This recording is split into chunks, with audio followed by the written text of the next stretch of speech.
Welcome to Democratic Norms, the Guardrails of Democracy from the Center for Civic Education. My name is Meena. I am the Vice President and Chief of Staff at the Center. I joined this past fall, so still relatively new to the team, but delighted to be here with all of you, see some new names and faces, as well as some that I have already encountered. I should say that I am fortunate that this project was already underway by the time I joined the center. So I want to thank my colleagues and my predecessors for recognizing the importance and the need for resources and learning opportunities on this concept of democratic norms. So thank you to Mark and others on the center staff, Bob, who's also here, for your foresight and your good thinking generally. So before we dive in, I would like to take a quick moment to do a brief introduction to what we're going to do today. So there's my screen share. I hope you can see it. Yes? Great. Okay, so here's our session for today. Quick introduction for those of you who may not be as familiar with the Center for Civic Education. We're one of the oldest civic education organizations in the country, which is wonderful. And our mission is to promote an enlightened and responsible citizenry committed to democratic principles and to actively engage in the practices of democracy, of course, in the United States, as well as in other countries. So to do this work, we produce and share, as you'll see today, curricular materials that are classroom ready for K through 12 teachers and students. We provide professional development opportunities like this and many others. And we also advocate on behalf of civic education, again, in the United States and in democracies across the world. I hope you will explore more of our website when you have a moment, but the sort of organizing program or resource that we're basing this session on is our 60-Second Civics podcast series. Thank you again to Mark Gage, who is our Director of Strategic Affairs and Communications, who is the brains behind the 60-Second Civics operation. He produces every single episode. I really don't know how he does it. But so if you go to civiced.org/60secondcivics, you can find the full library. So for each episode of the podcast, it is accompanied by a daily civics quiz. The hope is that that will enable you as educators to bring these podcasts into your classroom as a quick warm-up starter for a given lesson. There's a new episode every weekday of the week. Again, how Mark does it, no idea, but he does. To date, there are over 4,500 episodes, so it's a vast library covering basically every topic you can think of in terms of American constitutional history, as well as constitutional principles. We also have special content collections. So our Democratic Norms series is one example. It's also March, so we're in the middle of a special content collection on Women's History Month. In February, we did one on Black History Month. So I encourage you to take a look at those and think about 60-Second Civics when you're thinking about how to really utilize those special months in your classrooms. And then a good chunk of the podcast episodes also have an accompanying video on YouTube, including the Democratic Norms episodes, which are new, and we'll see an example of that a little bit later on. Follow us on the various social media, pick your platform, and either follow 60-Second Civics specifically or the Center for Civic Education to stay up to date on the various offerings that we have available for all of you.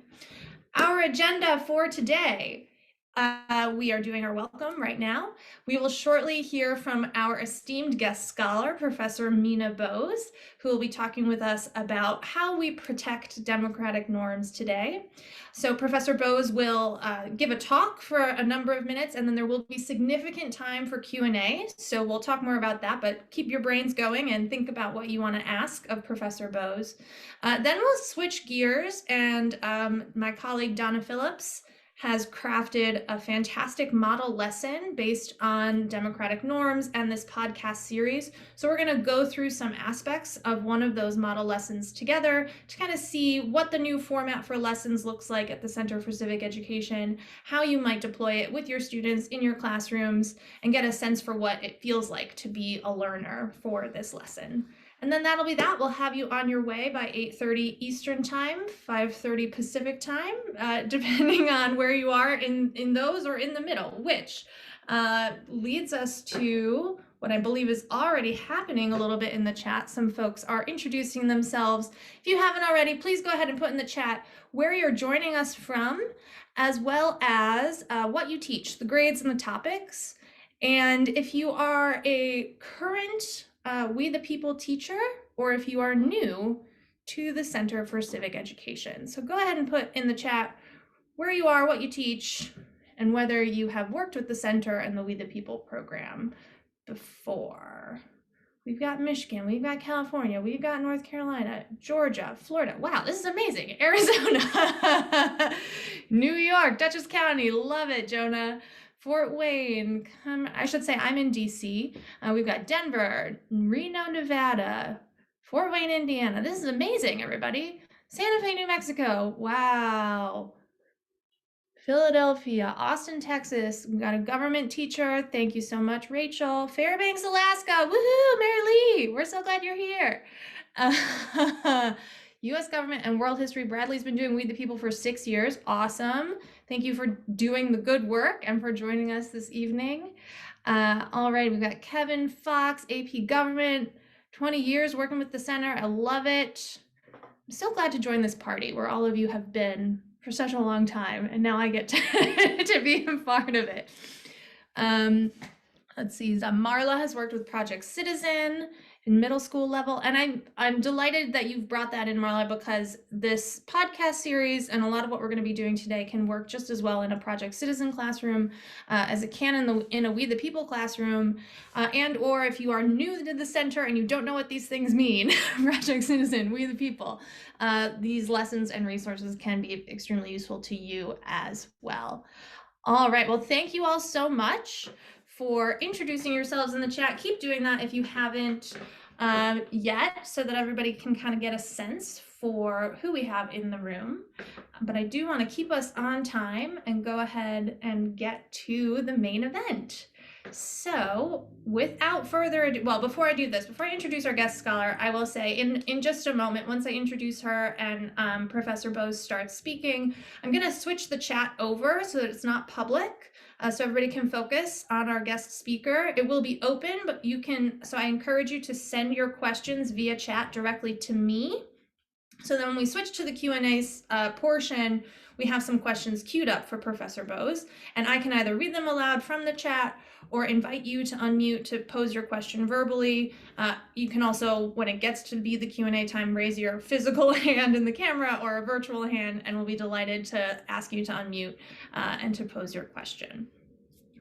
Okay, any questions before we dive in? Brenda, thumbs up, love it, thank you. Okay, so I am thrilled and delighted to introduce you to our guest scholar for this evening, Professor Meena Bose. Meena Bose is Executive Dean for Public Policy and Public Service Programs, Peter S. Calico School of Government, Public Policy and International Affairs, and Director of the Peter S. Calico Center for the Study of the American Presidency at Hofstra University. Meena, I mean, all academics have insane titles, but I feel like you you are really high up on that list.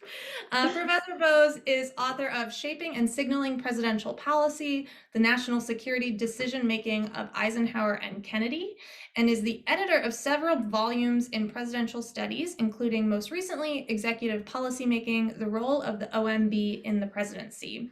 She's also the author of a couple of textbooks. I can speak to how wonderful the Paradoxes of the American Presidency book is, which I see on the shelf behind you, Meena, as well as American Government, Institutions, and Policies. Dr. Bose has developed nonpartisan courses sponsored by the Washington Center in connection with the National Party conventions, as well as on key issues in American politics. She's also designed and taught courses for Elder Hostel on presidential leadership in American politics.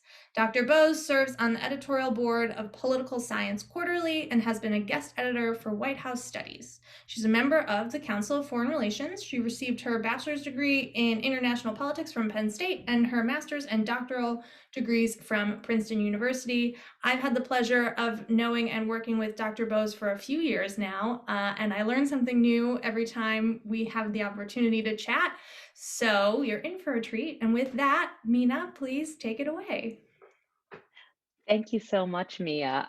It is a delight to be here, and it's so kind that you remembered the pair. I forgot that we first started working together when I had the fifth edition of the Paradoxes. Actually, right now, I'm currently reviewing the page proofs for the sixth edition, so that will be coming soon. In fact, I wish I could show you the cover, but we're still actually waiting for it to be. It's being finalized literally in the next few days. So more to follow on that. At any rate, thank you so much. Mia, Mark, Chris, the Center for Civics Education for inviting me today. This is a topic that is so important to me. And when you invited me to speak about the norms, the guardrails of American democracy, there was just so much I wanted to say. And so I'm really delighted to be here. Thank you to everyone for taking the time to join for this discussion. I am I teach Introduction to American Politics, the American Presidency, and a public policy course. And so I work pretty closely with questions about civics. My American government class, for which some of you can see the textbook, that's my screensaver in the background there. I've been taught this is a good way to do this. So you have all of my recent books there. But it is for that class I work with all first year students. So it's been very interesting. I've been doing that, I guess, every year pretty much since, not to date myself, but since 1996 when I started teaching. And so we've seen a lot in presidential elections, in American democracy in the past 26 years. And I think that more than ever, this is a critical time for teaching and discussing what American democracy means, because the future of American democracy really rests with our students.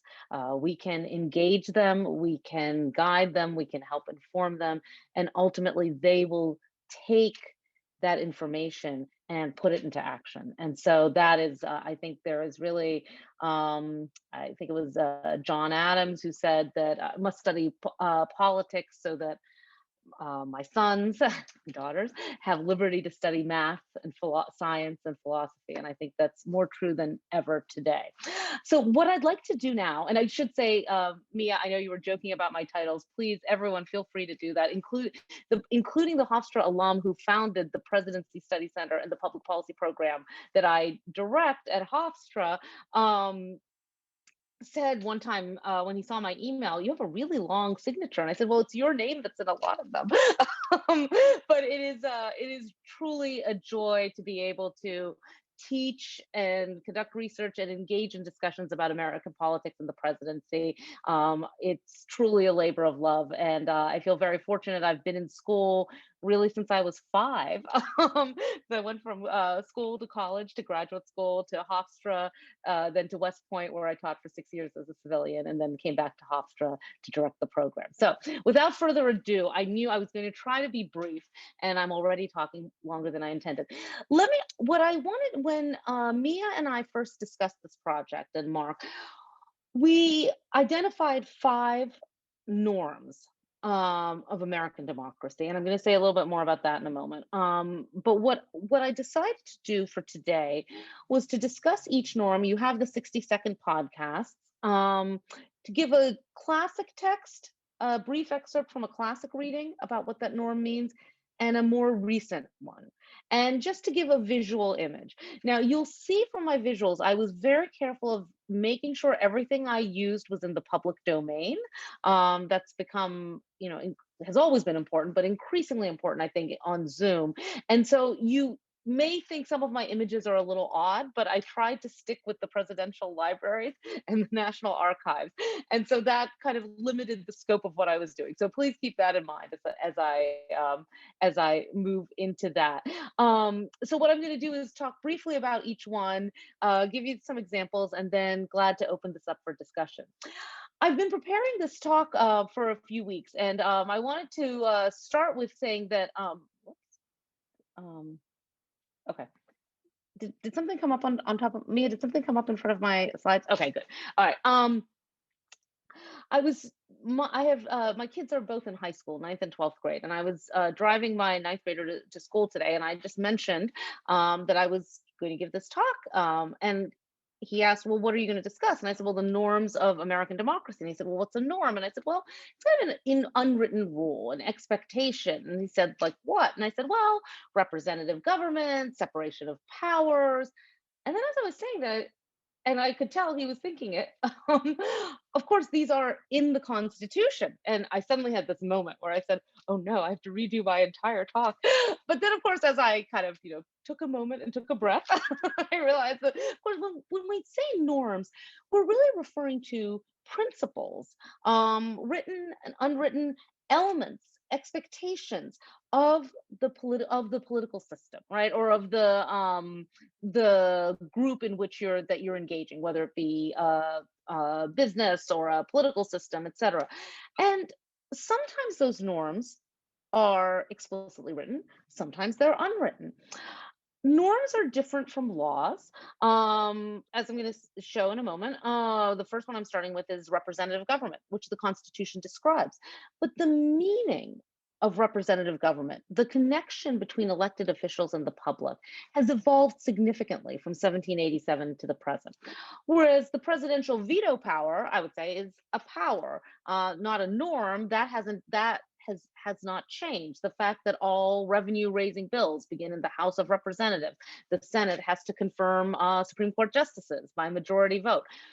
Those are obviously not norms, but the principles that undergird those powers, representative government, separation of powers, the rule of law, federalism, and limited government, these are principles of our political system, and their meaning and interpretation have evolved over time. As I was preparing this talk, I the quotation that's attributed to Benjamin Franklin after the signing of the Constitution, "A republic if you can keep it," came to mind many times. There's actually some interesting history behind whether it's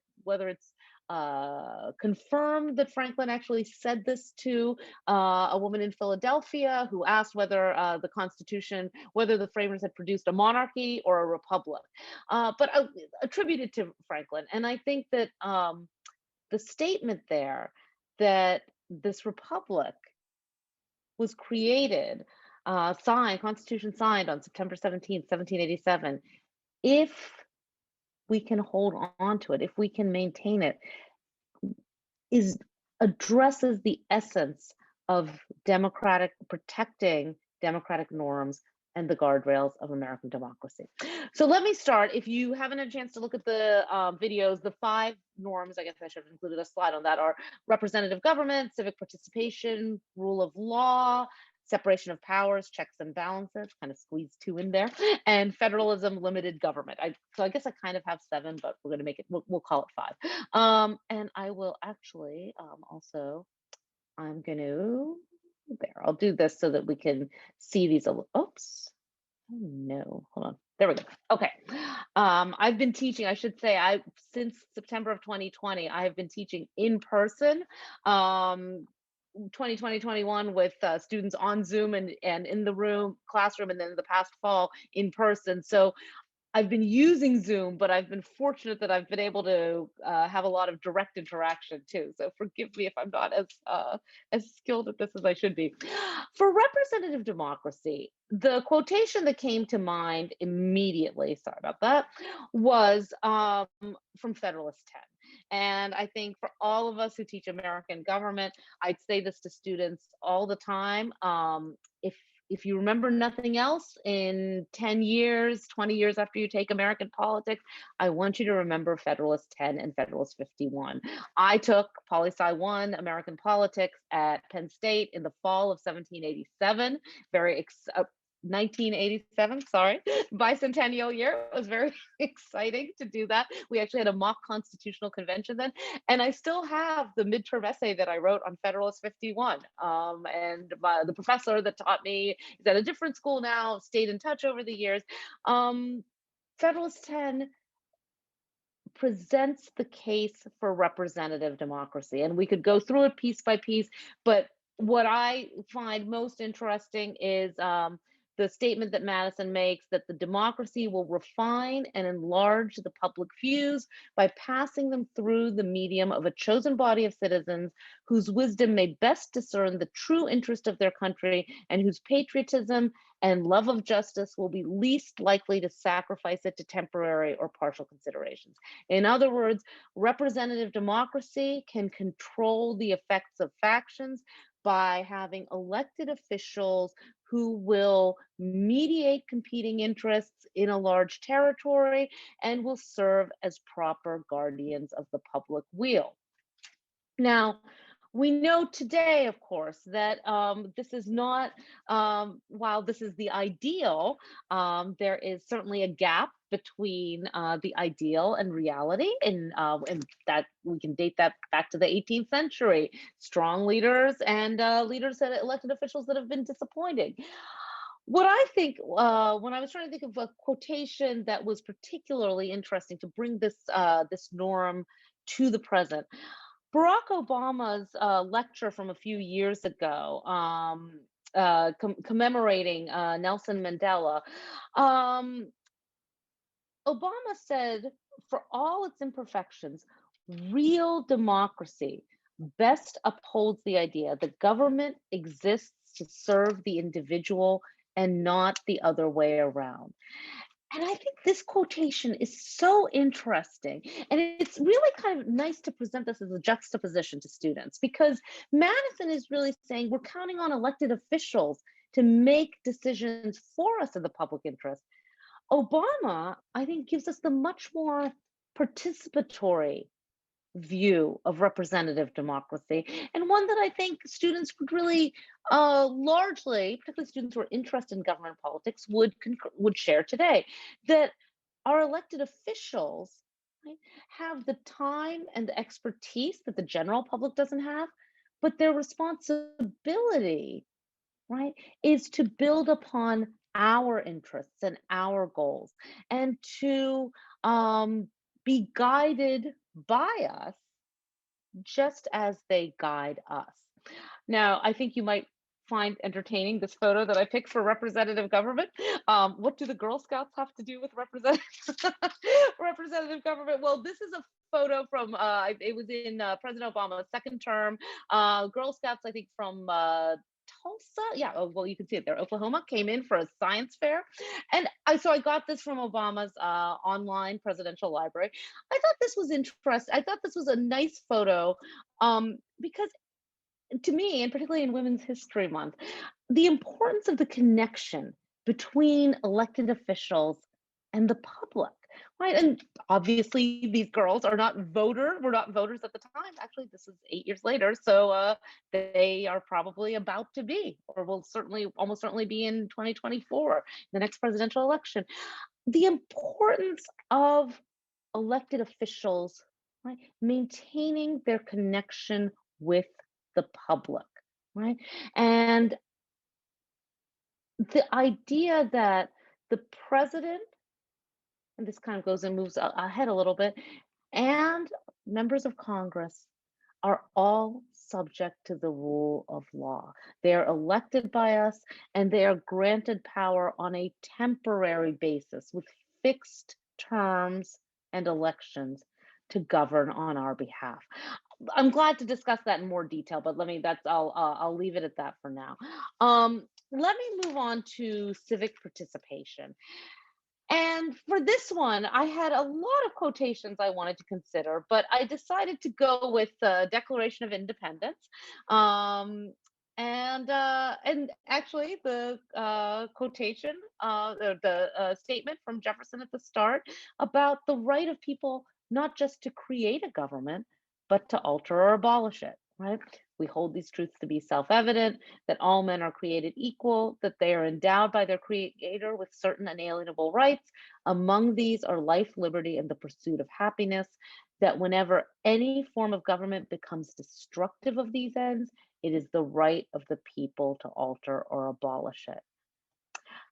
Well, Martin Luther King, on August 28th, 1963, in his historic I Have the Dream speech, said, "We refuse to believe that the Bank of Justice is bankrupt. We have also come to this hallowed spot to remind America of the fierce urgency of now."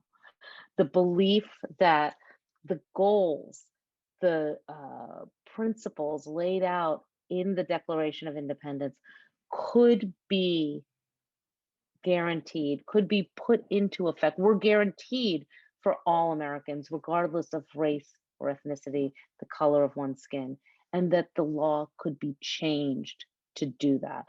And there are many photos to show here, but I just think the images of the civil rights movement on August 28th, 1963. This is the photo from the Lincoln Memorial looking out to the Washington Monument.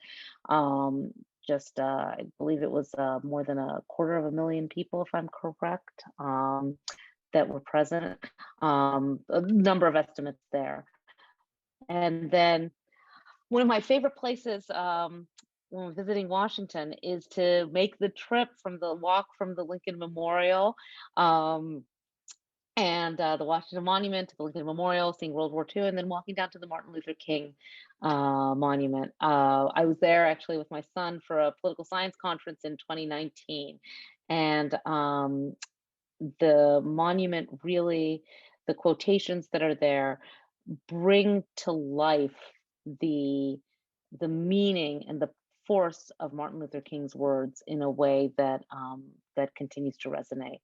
And I think the importance of those of that speech and the civil rights movement to press representative government to do better, and with the Civil Rights Act of 1964, the Voting Rights Act of 1965, Civil Rights Act of 1968 with housing, so much more that we could say, Americans with Disabilities Act of 1990.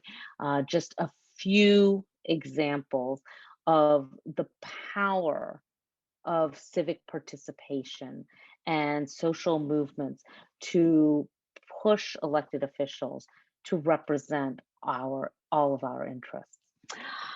Of course, all of these interests fall under the rule of law. And this one, I decided to take a slightly different approach because I study the presidency. I spend a lot of time with students talking about Federalist Paper 70 and about what energy in the executive means. And we spent some time talking about Hamilton's, the first part of this, unity, a single executive, duration, a 4-year term, adequate provision for the support of the office, meaning a salary, and fourthly, competent powers. But the part that I think is most interesting from this excerpt in Federalist 70 is the second part. The ingredients, which include safety in the Republican small r sense, are first, a dependence on the people, secondly, a due responsibility. So what does Hamilton mean by that? Dependence on the people is pretty clear. Elections, right? That we are members of elected office, serve fixed terms, like I discussed earlier, 2 years in the House, 6 years in the Senate, 4 years in the presidency. And secondly, a responsibility.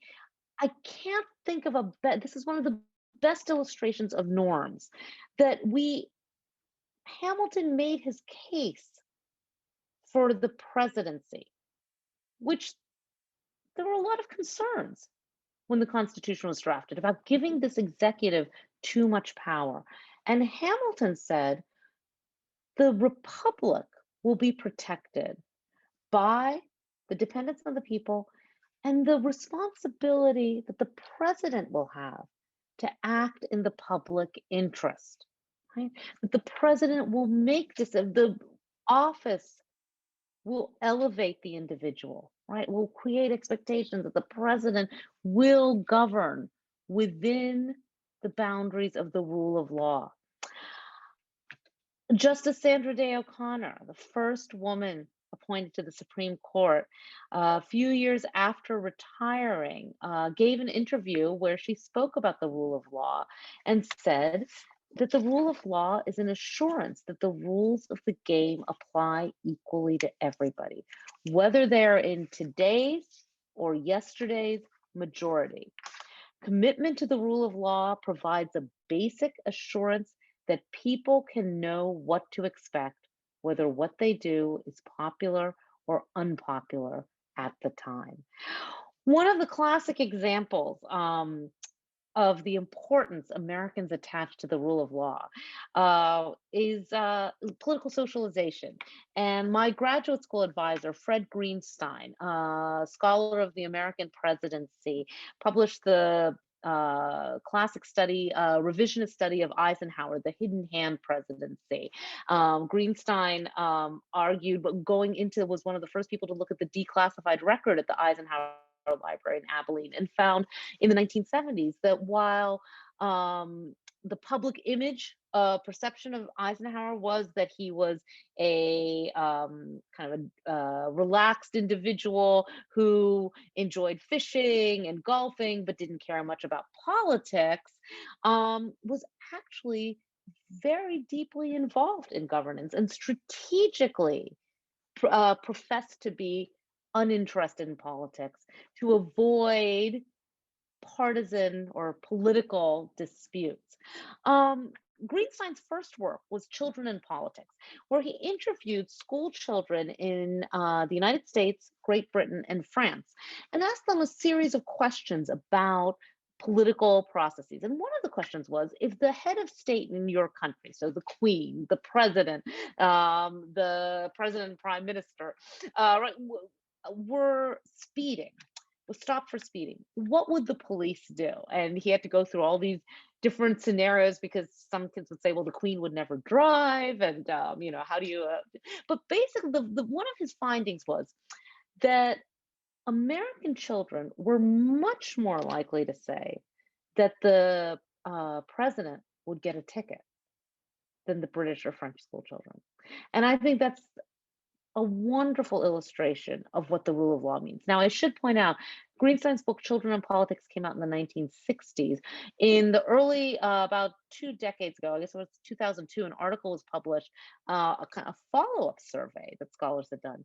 And they found, sadly, that some of those high levels of support, confidence of the rule of law for school children had dropped. But nevertheless, um, the principle, I would say, certainly still applies. And I thought that it was certainly fitting to show because I've tended to focus on the presidency a lot in this discussion, but that from the judicial perspective, the importance of not just the president and Congress passing laws and being subject to the rule of law and following, right, being bound by the law, but the importance of the Supreme Court in interpreting the laws. And that, of course, is highly significant in American politics today as we look at a Supreme Court nomination of Judge Jackson, Ketanji Brown Jackson, who is preparing for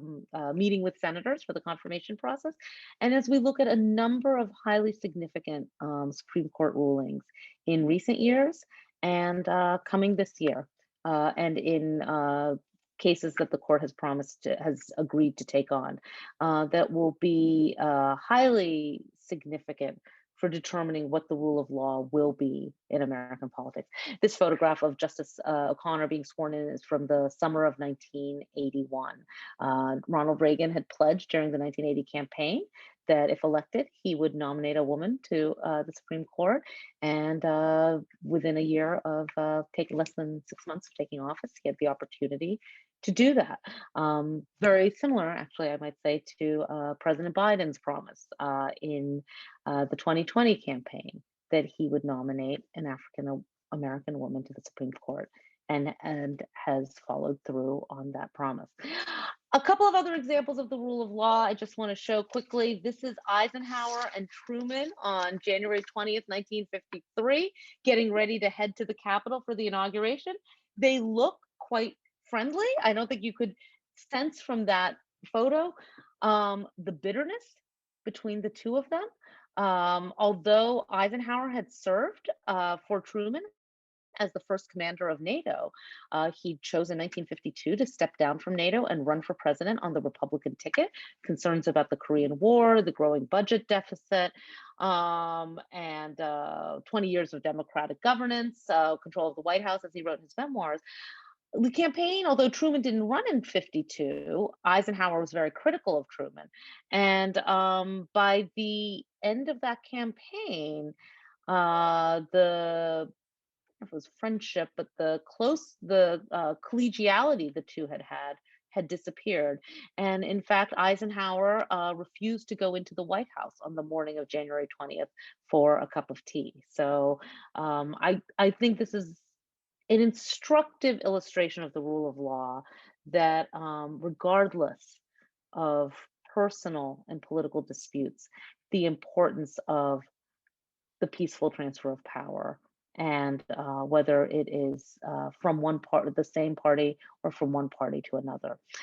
This photo is when in the George Bush 43 presidency, a couple weeks before Barack Obama took office, President Bush invited Bush 41, Bill Clinton, and Jimmy Carter to the White House, and for a discussion of the challenges facing American politics at that time. This was just after, of course, this was in the throes of the financial crisis. And I think the importance again of that commitment to rule of law and the peaceful transfer of power are highly significant, and I think that's illustrated well here. I know that I can see right now that I'm talking a lot, so I'll go quickly through these last ones, but this is where I have 4 norms in 2.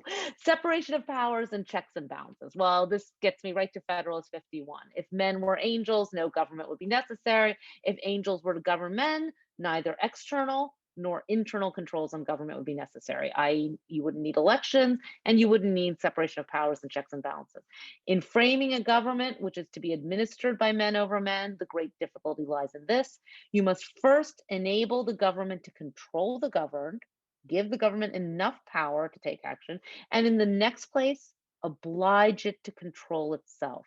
A dependence on the people is no doubt the primary control of the government, but experience has taught mankind the necessity of auxiliary precautions. And by auxiliary precautions, Madison is referring to the system of separated institutions sharing powers. Congress and the president must work together to pass legislation. The president can veto, Congress can override with 2/3. The president is commander-in-chief of the armed forces, Congress has the power to declare war. The president nominates Supreme Court justices and top cabinet appointments, the Senate needs to confirm. Congress declares war by majority vote. The Senate must ratify treaties by a 2/3 vote. We could go on and on. The courts, I've kind of forgot, should have brought in some of the court examples here, of course, but the courts after the Congress and the president will pass a law, the courts have the power to interpret it. I actually decided for a relatively I think this example 1937 is not recent, but I thought this one was significant because this is actually an example of an elected official not necessarily upholding the norms and being checked by the political process. Franklin Delano Roosevelt, as I'm sure everyone, of course, knows, right after winning re-election in 1936, winning every state but Maine and Vermont, on the following up on that victory, was frustrated that the Supreme Court was overturning his New Deal legislation. So in 1937, proposed a plan to increase the size of the court to 15, adding an extra justice for each one over the age of 70. delivered a fireside chat saying that he's described the American form of government as a three-horse team provided by the Constitution to the American people so that their field might be plowed. The three horses are, of course, the three branches of government: the Congress, the executive, and the courts. Two of the horses are pulling in unison today, the third is not. Well, that is a somewhat troubling description of the court because of his Roosevelt's dissatisfaction. The court packing plan did not have popular support or congressional support, never made it to a full vote, and Roosevelt had to withdraw it. We could go into other examples about a Supreme Court justice retiring soon after, and Roosevelt having the opportunity to make appointments. He didn't have a chance to do that in his first term. But I think this is a nice illustration of the tensions between the three branches of government. That separation of powers and checks and balances mean that the interests may not always complement. Sometimes they collide.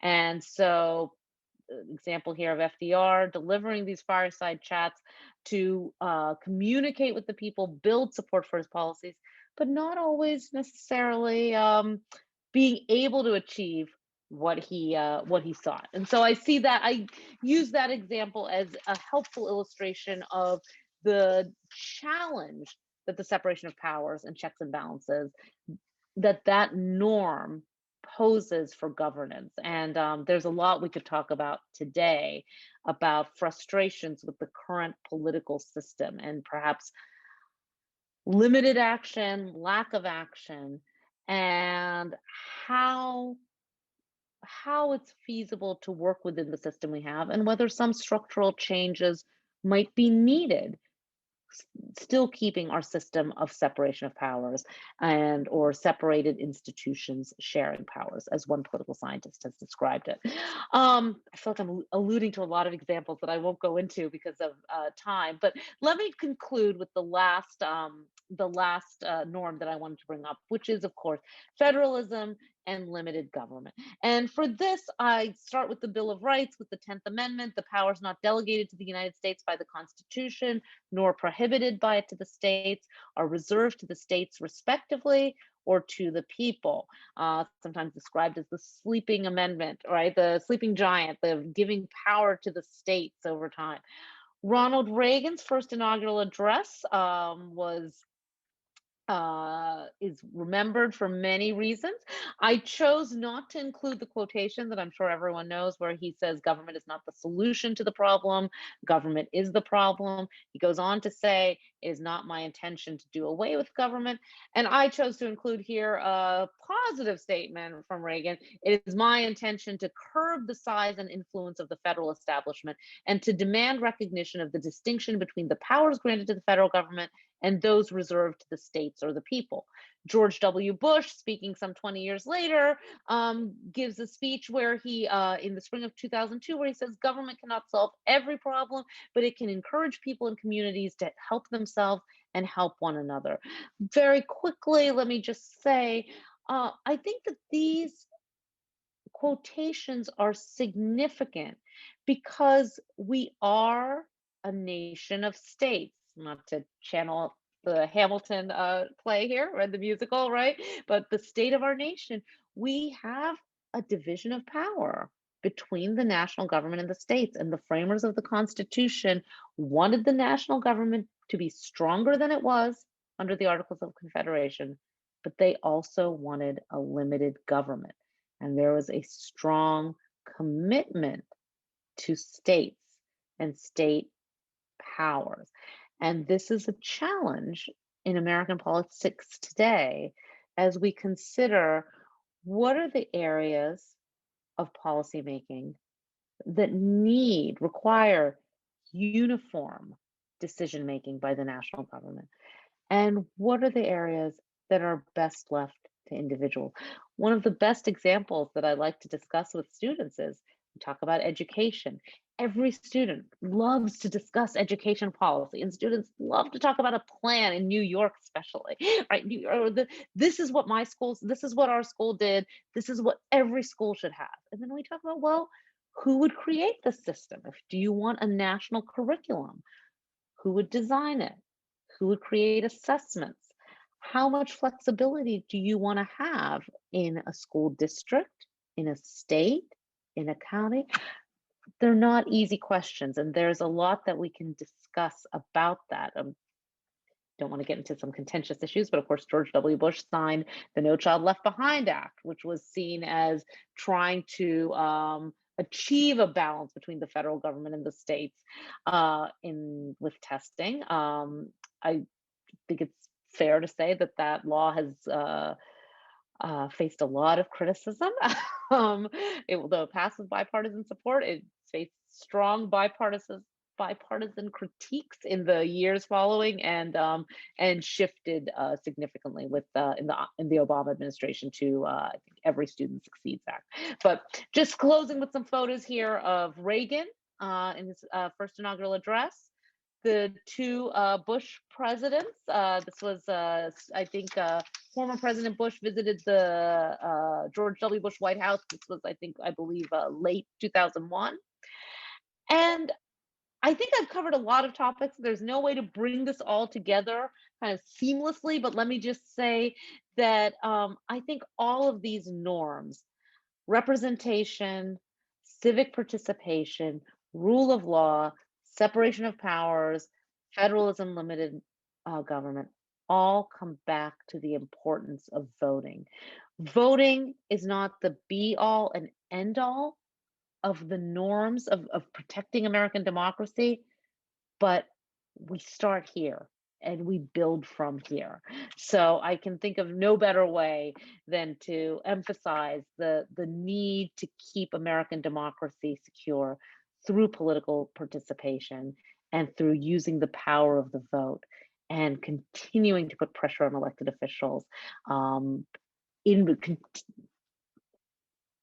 without continuing to guide to create that democracy that Obama suggested, that discussed in 2018, and that other presidents and leaders have brought up. The Martin Luther King, Sandra Day O'Connor, the others I've included here, and so many more to keep American democracy secure.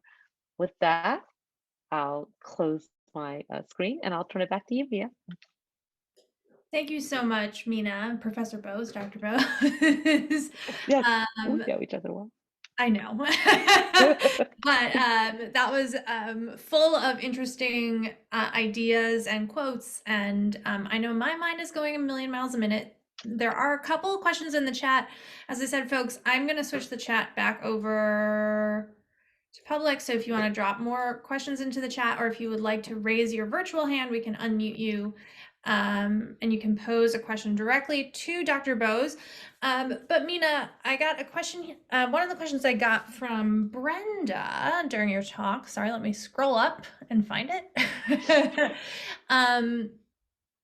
So she asks, what references are there expressing consequences for violating norms by an executive? So this idea of executive power, the power of the executive branch, the office lifting up the person, but the limited power and separation of powers. So what references are there for expressing consequences for those who might violate that norm, or is it entirely up to the ballot box? No, that's I think that was Brenda who asked the question. Thank you very much. That's it's certainly not limited to the ballot box.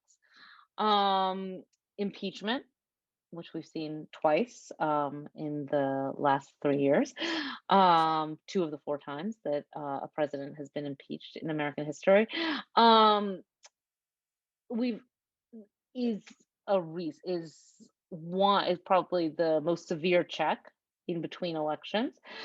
Um, in addition, though, how else are presidents? What are some of the ways in which presidents are the references? I guess I would say I kind of think about Federalist 69 and Alexander Hamilton pointing out all the ways in which the president is not a king, right? I think the example of the court packing plan is a good one. That FDR, despite strong party support, um, after the 1936 elections, nevertheless did not have unilateral control over his party agenda. I don't want to oversimplify here. We all know about this switch in time that changed nine, the Supreme Court starting to uh, approve FDR's New Deal legislation. But I guess I would say, Brenda, that would be one example that presidents are in fact limited in their ability to act unilaterally. Overriding a veto is not easy, but that does we have some examples of that. Of course, the War Powers Resolution, a good example, passed over Nixon's veto in 1973. Um, and then there is there's the two-term limit, the 22nd Amendment. But I guess I would also say that with the rise of the modern presidency, there are informal restrictions or challenges that presidents face. And I'm thinking in particular of the public presidency and the challenge that presidents have of the need to communicate, to kind of negotiate, as well as communicate their agendas and their policy goals in a way that really was less common in the 19th into the early 20th century. And so this puts pressure on presidents. I guess I would say that to be effective in passing a policy agenda, they have to be selective. So I'm not sure, Brenda. I think that moved in a few different directions, but I would say, in addition to the constitutional restrictions through impeachment, separation of powers, checks and balances, presidents are limited in their actions, and that is are limited in what they can do, both formally and informally, um, by the political process, as well as, I would say, by the political calendar. Mm, thank you. I think she has a follow-up. I don't know if we can. Oh, yeah. Sorry, Brenda. Go ahead. You should be able to unmute. Thank you. And so I'm wondering, my initial question, and thank you for that response that has me thinking about a lot of things.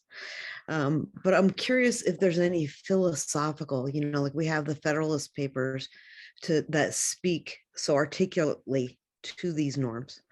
Are there any expressions pointedly to, foreseeing bad behavior on executives, and what, speaking to that issue rather than speaking to the ideal?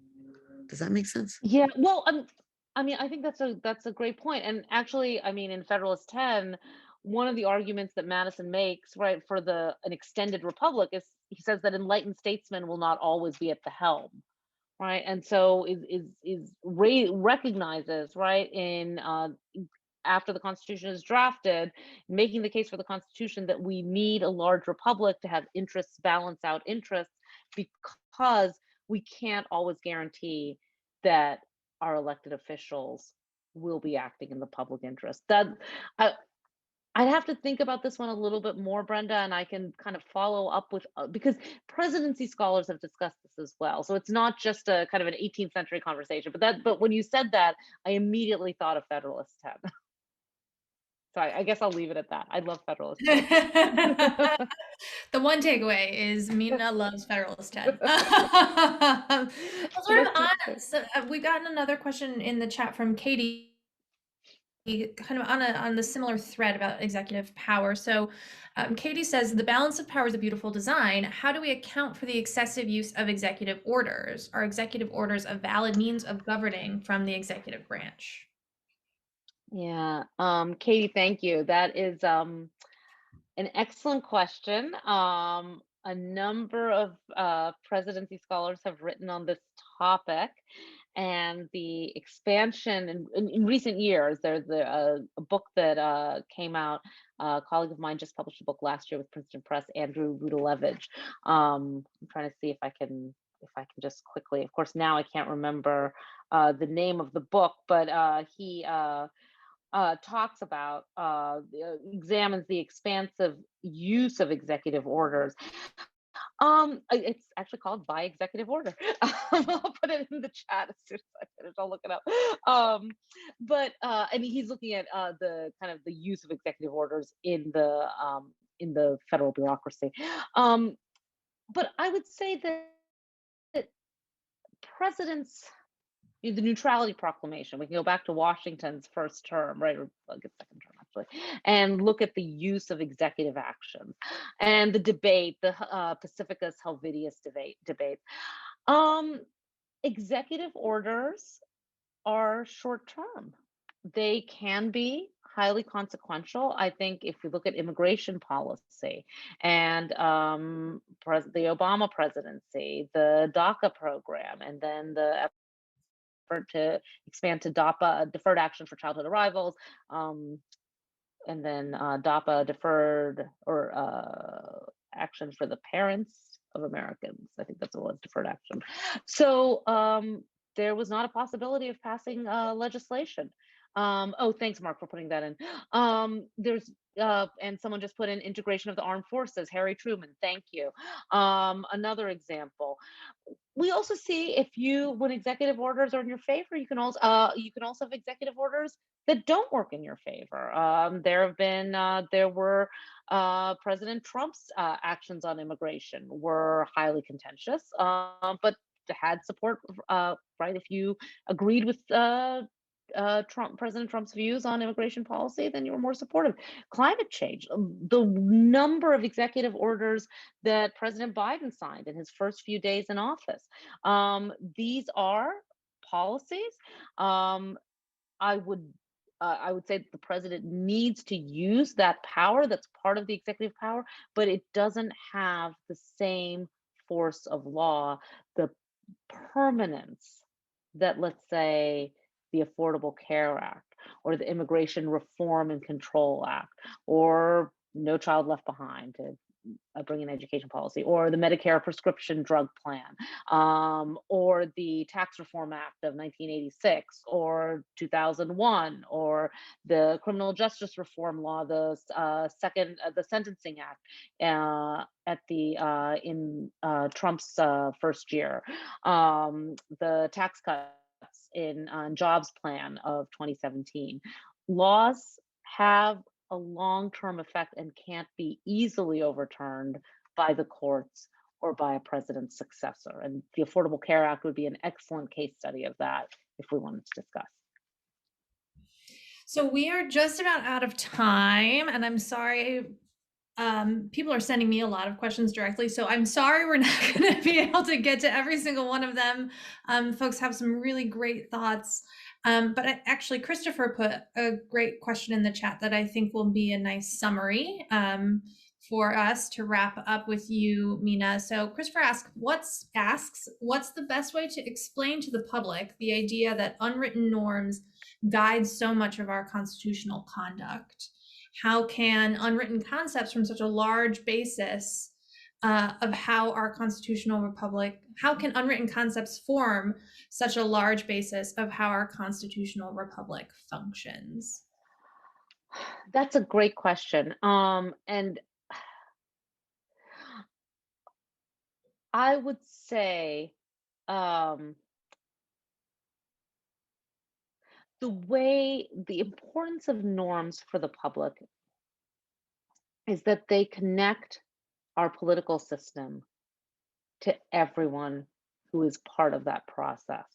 So that whether you are someone who votes hopefully in national, state, local elections, whether you lead petitions, whether you engage in interest groups, whether you've mobilized people, whether you choose to kind of follow the process and stay informed and share that with people around you, the norms of American democracy make clear that our political system is only as secure as the people who undergird it, and that we are a system of laws, but there are people, but people are the ones who make, enforce, deliberate, engage in determining what those laws should be. And so whether we're discussing voting rights, pandemic response, foreign policy, promoting democracy around the world.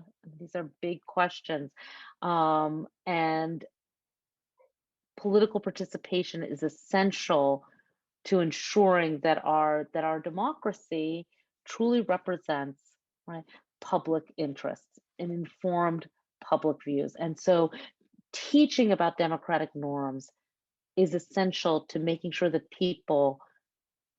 all Americans appreciate their stake in the political system and actively engage in that process to the degree that they choose to. Well, thank you so much, Meena, for spending this last hour with us on your Thursday evening. Very much appreciate it. Hooray. I'm never going to get used to, 2 years into Zoom life, not like being able to actually clap and hear at the end of a session like this. But thank you so much. I didn't ask you before.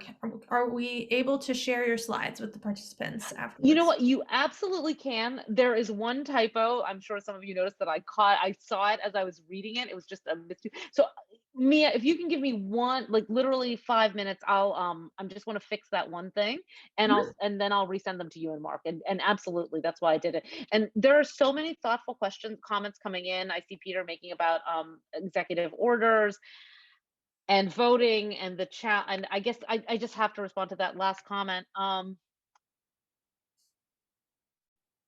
think it's critical to just continue to engage in democratic deliberation. I guess, Peter, I'm sorry I can't continue this discussion. I think that there's a lot to say here about elections and the rule of law and transfer of power, civility in American politics, civic participation. But I think I guess I would just say we have to continue engaging if we want to achieve progress.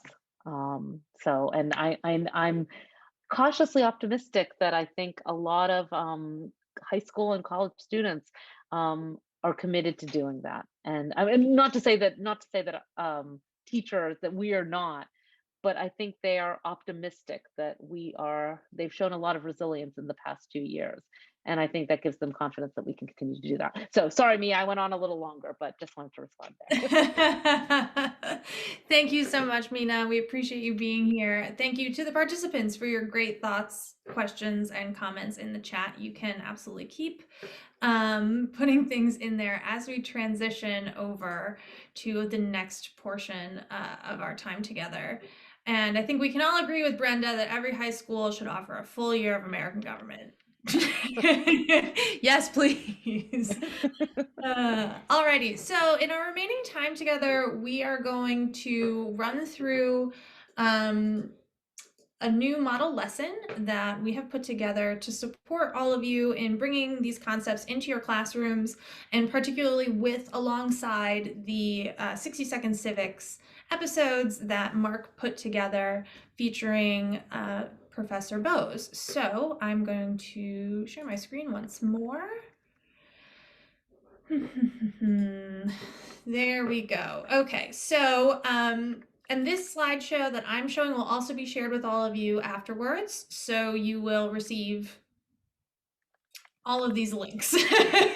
But so to reiterate what I just said, these lessons are based on this new series of 60-second civics podcast episodes, Democratic Norms, the Guardrails of Democracy. There is a page on the center's website where all of these are compiled for you. So I encourage you to explore all 5 episodes and bring them into your classrooms. But what we're going to spend the rest of our time on is taking a look at the beautiful model lesson that my colleague Donna Phillips put together for this evening and to accompany the podcast episodes. We will share this with you as a Google Doc so that you can download a copy, you can edit it, you can make it your own. It looks like this. There's a master version, which I will drop the link in the chat so you can go ahead and start exploring it together as we go through this. If you bear with me for 1 second. And in this document is the lesson plan itself, as well as all of the graphic organizers and assessment ideas that we've come up with.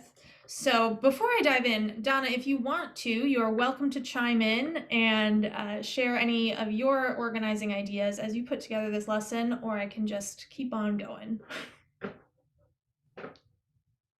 I would love for you to just keep on going, but just to say that I love inquiry, and it was great to take a stab at trying to honor the work that Professor Bose has done and think through how one might bring that kind of knowledge and constitutional learning into the classroom. So this is one approach, and we hope you find lots of ways you can make it your own.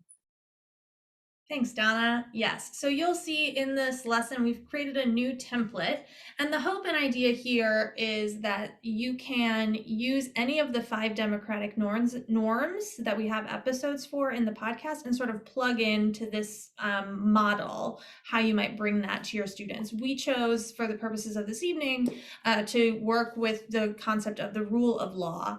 So you'll see in here, we've got some alignments with some various standards and educational norms, if you will, and then organizing all of this around our compelling question, how democratic are democratic norms? So with that, I will return to my slideshow. And please do explore the lesson. We're going to go through a little bit of it together now. So how democratic are our democratic norms? And then supporting questions that sort of build up to that compelling question. What is rule of law? We have rule of law in parentheses again, because you can plug in a different democratic norm for this and use these same sort of question stems. What is rule of law? How do the government and Constitution establish and protect rule of law? And how does it impact our lives? So we ask in this lesson that we start by activating students' prior knowledge. So can you remember a time when there were established rules, but they were not enforced? So I'm going to just take 10 seconds and think about it in your brain. I'm sure you can think of a time when not everybody was following the same rules. And you can go ahead and put in the chat, how did you feel in that moment when there were established rules, but they were not enforced? Put some quick reactions to this in the chat, if you would. The rest of this is going to be a little participatory, so get ready.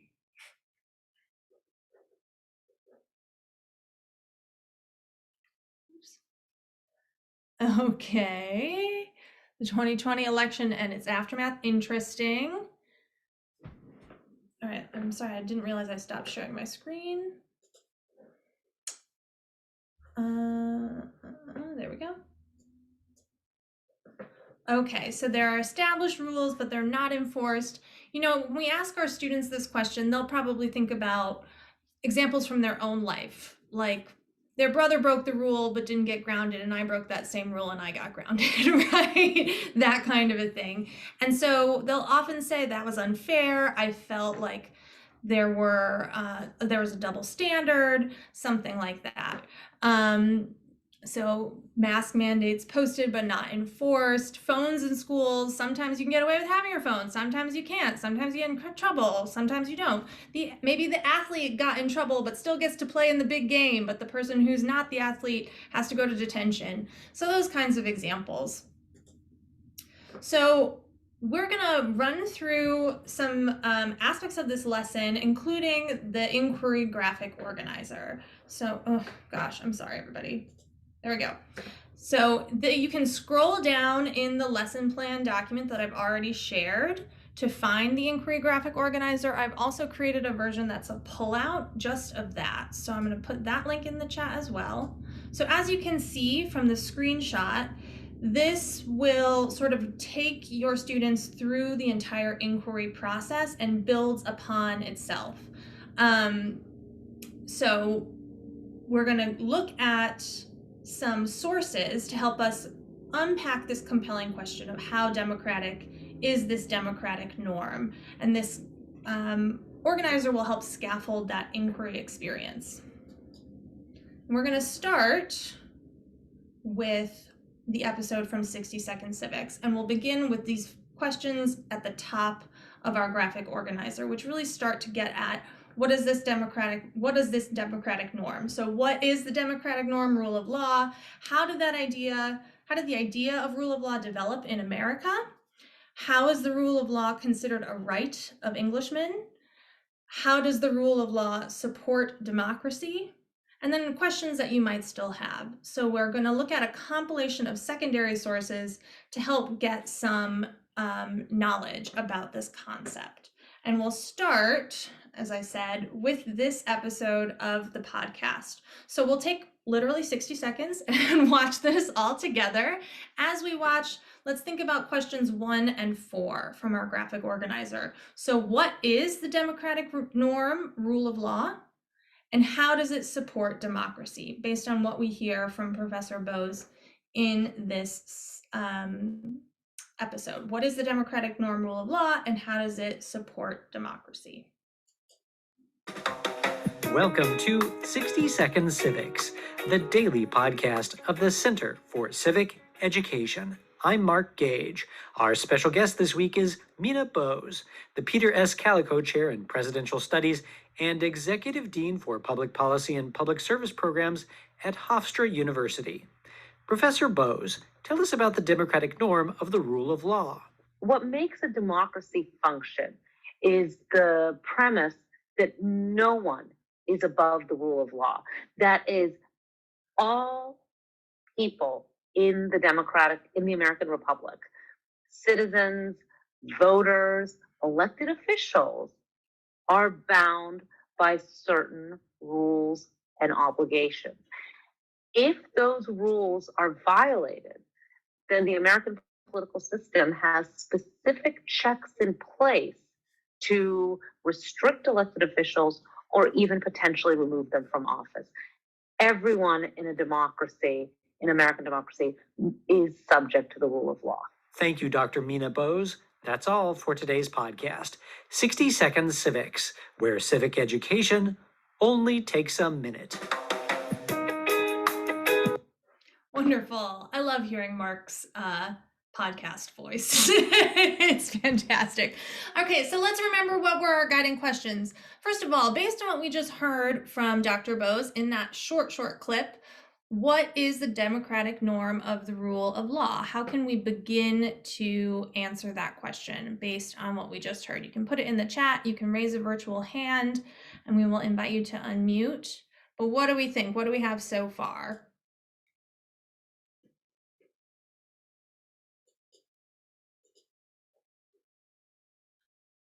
Brenda says rules matter. Excellent.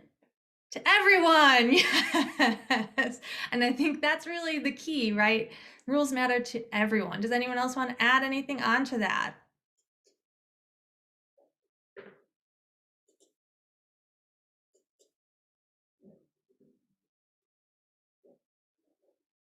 Any other thoughts?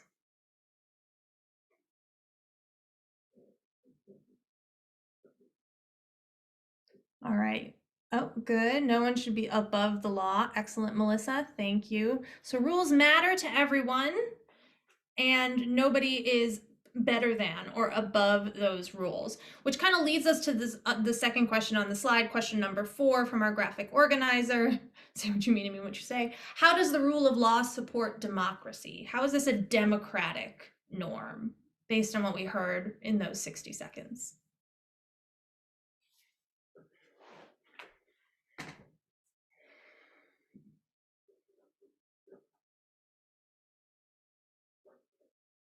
What do we think?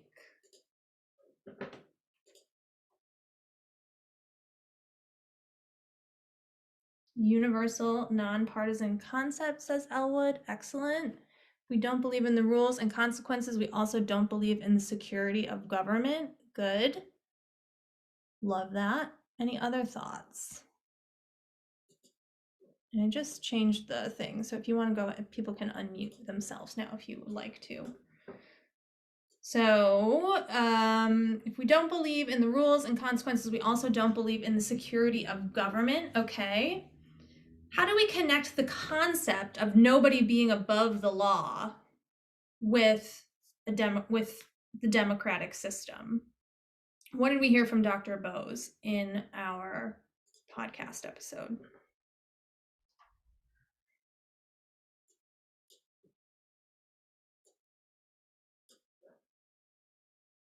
Brenda, I love what you're saying in the chat. That's excellent. Government to protect me if someone, especially in power, violates my rights. Good. And also that person in power, if they're breaking the rules, they're breaking the laws, they're going to be held to them in the same way that I would as a regular person, right? A regular citizen. Good. Excellent. Okay. So then we're going to take a look at another secondary source to help us get at these questions. Oh, Alexis says, for people to be able to check their leaders, the leaders must not be above the laws. Excellent, excellent, excellent. Brilliantly put, Alexis. So now we're going to take a look at an excerpt from one of our We the People lessons, lesson 4 in the high school textbook. I'm sure many of you are quite familiar with this already. But what we've done is gone ahead and pulled this lesson out and created a PDF just of it for you to be able to deploy excerpts with your students in your classrooms, whether or not you have the full class set of the physical books. So how are we doing on time? We are running out of time very quickly. So rather than having you independently read pages 29 and 30 in that PDF, what I'm going to do instead is I've pulled out an even shorter excerpt from those pages, because I figured this would happen. I always run out of time. And we'll just look at that section together. And again, now we're going to be thinking still about what is the democratic norm, the rule of law, but now we're going to be able to start getting at question number 2. How did the idea of rule of law develop in America? Okay, I can do a dramatic reading of this. Would anybody like to volunteer to read it aloud so there's another voice in the room?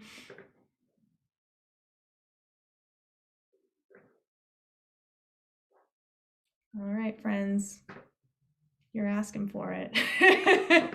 Oh, Google Slides is advancing. Okay, so I'll go ahead and read it aloud. You can read along with me as I do. And again, we're thinking about these questions. What is the democratic norm, the rule of law? And how did the idea of rule of law develop in America? And we're taking just one small snippet. There's more to it than what's in this little section, but in the interest of time. Okay, so in June 1215, with the support of the church and others, the barons in England forced King John to sign a new Charter of Liberties, which later became known as the Magna Carta, or the Great Charter. This charter addressed feudal relationships between the crown and 3 classes of the population: barons, clergy, and merchants. In the charter, the king promised not to increase feudal dues and other money payments to the crown without consent, and to respect various property rights. The charter did not grant new rights. Rather, it confirmed certain traditional rights. At least 3 principles contained in the Magna Carta were important in the later development of constitutional government. Rule of law. There it is. The Magna Carta was perhaps the most important early example of a written statement of law. It expressed the idea that the monarch must respect established rules of law. The term rule of law refers to the principle that every member of society, even rulers, must obey the law. Sometimes the phrase is rendered as supremacy of the law because it means that rulers must base their decisions on known principles or rules instead of on their own discretion. The Magna Carta, for example, stated that no free man could be imprisoned or punished except by the lawful judgment of his peers and by the law of the land. This meant that the government could not take action against the governed unless it followed established rules and procedures. Arbitrary government was outlawed. Okay, so based on this excerpt from the We the People book, anything we want to add to question 1? What is the democratic norm, the rule of law? Any additional tidbits we can add to this definition based on this text? Brenda, go ahead. So we can add the concept that we expect our leaders to derive their decisions based on precedent law. Excellent, brilliant. I love that. Thank you for highlighting that. And I think that kind of gets at that closing question from Christopher for Professor Bose about explaining this concept of norms. Precedents and norms kind of go hand in hand, right? Not everything is written, but it's a way of society has sort of informally agreed to function. And this dates back to, 13th century England. Excellent. Thank you, Brenda. And if we jump ahead to question 2, how did the idea of rule of law develop in America? How can we start to answer that question based on this text?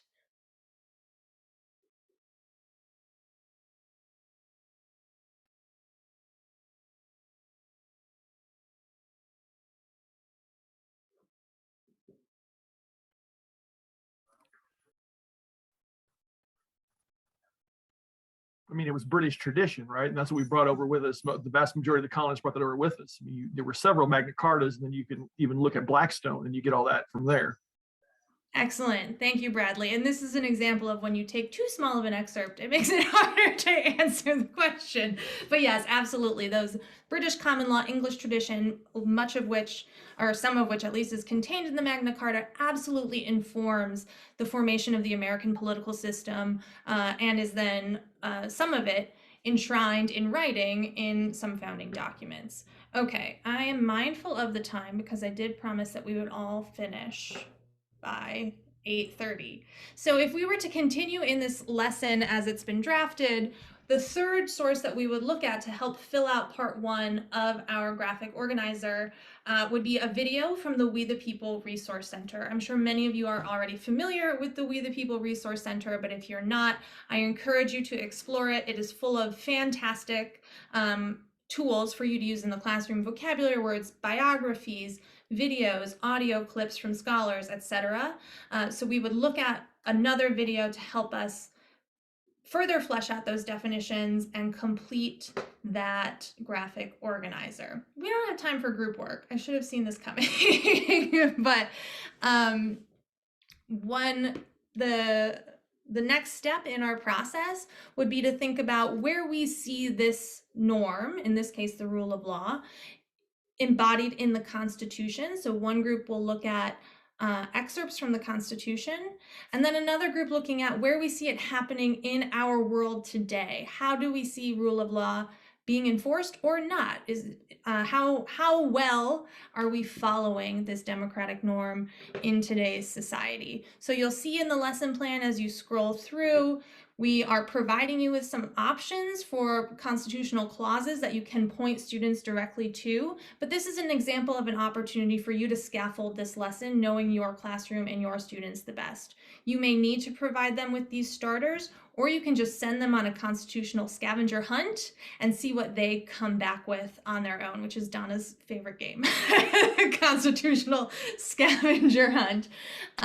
So to go through the Constitution and see where we see rule of law being protected, established, or defined to some extent, and then the rule of law in action today. So again, provide them with a small handful of generalized current event examples, or again, knowing your classroom, knowing your students, can you send them to a student-friendly news website, have them read some headlines, have them read a couple of news stories, and read them through the lens of how is the rule of law being enforced or shaping this action in current events today? And then finally, in the lesson plan, we're providing you with 2 options for assessments. So one in which students think about, what would my daily life be like if I lived in a place without the rule of law? And then another option being, give the government a grade on how well rule of law is currently being enforced. So students take a side, form an opinion, and back up their position with evidence.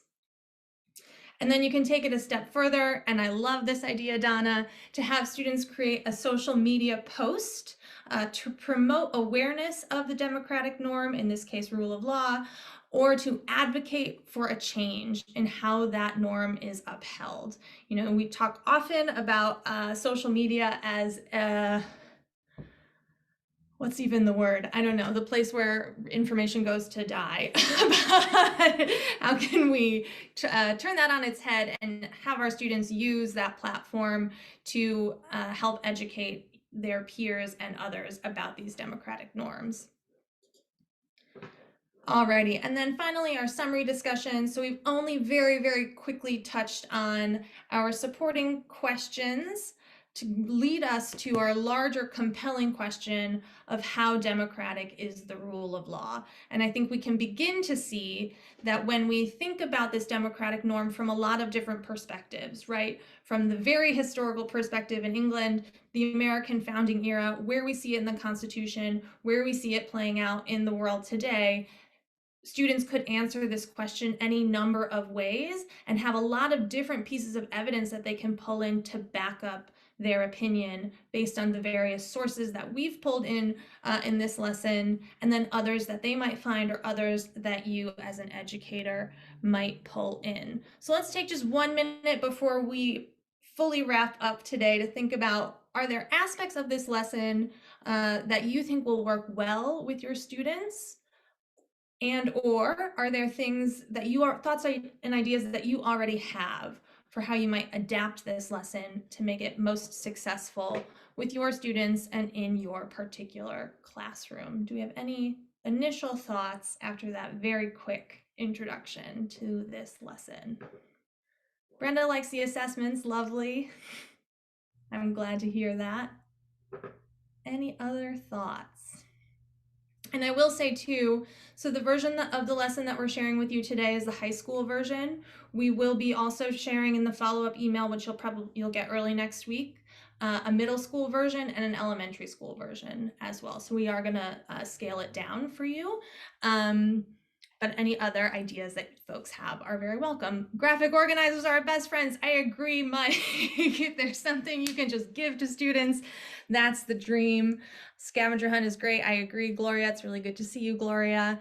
Incorporate interaction of different perspectives. Yes, Brenda, I love that. An idea that I had too in working on this and then in listening to Professor Bose today is, can we bring in some of those quotes that Professor Bose included on her slides to bring in another perspective, bring in a more contemporary example and a different historical example, another primary source.